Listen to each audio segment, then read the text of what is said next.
नमस्कार दोस्तों, मेरे चैनल पर आपका स्वागत है। आज हम ऐसे भक्त के बारे में जानेंगे जिसने अपने प्रभु भक्ति के चलते मनुष्य रूप में जन्म लिया। तो चलिए शुरू करते हैं। ऐसी ही रोचक कथाओं के लिए हमारे चैनल को सब्सक्राइब करें, बेल आइकन को दबाएं और कमेंट करना ना भूलें। धन्यवाद। जंगल के शेर के बारे में तो आप लोग सभी जानते हैं, वह जंगल का राजा कहलाता है। एक समय पहले जंगल में एक शेर गुफा में रहा करता था। जंगल से गुजरने वाले मानवों का वो भक्षण कर लिया करता था। कोई भी अगर उस जंगल से गुजरता वो उसे मारकर खा जाता और अपनी भूख मिटाता। एक बार एक युवक दाऊ के दर्शन के लिए वहाँ से गुजर रहा था। वो अपनी धुन में चला जा रहा था। अचानक वहीं शेर दहाड़ लगाकर उसके सामने आ गया। राहगीर एकदम से डर गया और कांपने लगा, पर शेर के पास एक देव शक्ति थी जिसके चलते वह मानव भाषा में भी बोल सकता था। तो वो बोला, हे राहगीर, यहीं रुक जा, कहाँ जा रहा है? वो बोला घबराते हुए कि मैं दाऊ जी के पास दर्शन को जा रहा हूँ। शेर बोला, जा फिर तो मैं तुझे नहीं खाऊंगा, तुझ पर हमला नहीं करूंगा, पर मेरी एक भेड़ दाऊ को दे देना। यहाँ पर शेर ने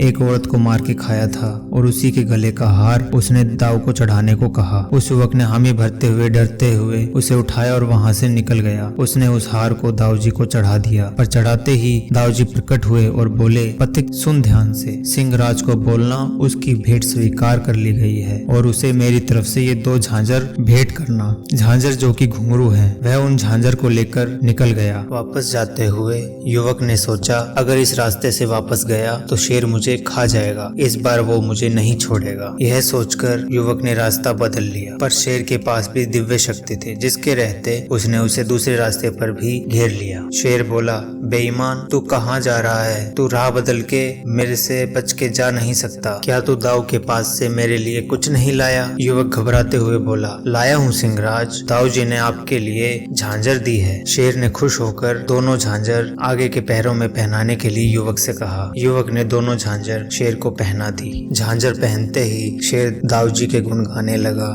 नाचने लगा, गोविंद गोविंद गाने लगा। वो प्रेम रस में ऐसा डूबा कि वो अपनी सब भूख प्यास भी भूल गया। कहते हैं 7 दिनों तक वो उसी अवस्था में नाचता रहा और नाचते नाचते अपने प्राण प्रभु की याद में त्याग दिए। और दोस्तों बता दूं, यही सिंहराज जूनागढ़ में मूंगामल सेठ के यहाँ नरसी के रूप में जन्मे, जिन्होंने आगे चलकर कृष्ण के महानतम भक्तों में अपनी जगह बनाई। तो मित्रों, आपने देखा कैसे भक्ति एक खुखार जानवर में भी प्रेम का फूल खिलाने की क्षमता रखती है। भले ही शेर अपनी भूख मिटाने के लिए लोगों को खा जाया करता था, पर उस जीव का भी एक भक्ति पहलू था, जिसके कारण उसने दाऊ की दी गई भेंट को इतने आनंद से प्रेम भाव से पहना कि भक्ति रस में ऐसा डूबा जिसमें भूख रही न प्यास, बस एक ही चीज थी, भक्त और भगवान की भक्ति, जिसके कारण वो जीवन के अंत तक नाचता रहा। यहाँ कहने का मतलब है कि दाऊ की झांझर एक भक्त को भगवान की ओर से बुलावा था कि इस शरीर रूपी देह में उसका वक्त पूरा हो गया, जिसके कारण सिंहराज सब भूल मरण तक झांझर पहन नाचता रहा और गोविंद नाम संकीर्तन में ही उसके प्राणों का अंत हो गया। तो चलिए मित्रों, आज के लिए इतना ही। कल फिर मिलेंगे एक नई रोचक कहानी के साथ। तब तक के लिए जय श्री कृष्णा।